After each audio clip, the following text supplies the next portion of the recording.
આજરોજ જામનગર શહેર કોંગ્રેસ દ્વારા જે પરંપરાગત છે જામ રણજીતસિંહ આપેલી આ જામનગરને અમૂલ્ય ભેટ, જામનગરનું તળાવની પાર એ ઘરેણું છે. આજે આ વર્ષોથી જામનગરની જનતાને જામ રણજીતસિંહ દ્વારા આપેલો આ રણજીત સાગરની ભેટ આજે બીજી વાર નવા નીર આવ્યા અને નીરનું આજે જામનગર શહેર કોંગ્રેસ દ્વારા સ્વાગત કરવામાં આવ્યું. એને ફુલહાર કરીને પરંપરા મુજબ કોંગ્રેસ દ્વારા આજરોજ બંને નીરના વધામણા કર્યા.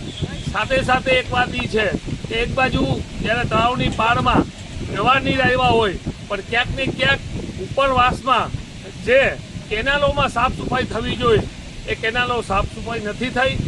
એની સાથે નીર તો આવ્યા પણ ક્યાંક ને ક્યાંક પ્રી મોન્સૂનની જે કામગીરી છે એમાં ભ્રષ્ટાચાર થયો હોય અને ભ્રષ્ટાચાર પણ તળાવની પાળમાં જામનગરની જનતાને ગંદકી સાથે નવા નીર સાથે ગંદકી પણ આવેલી છે.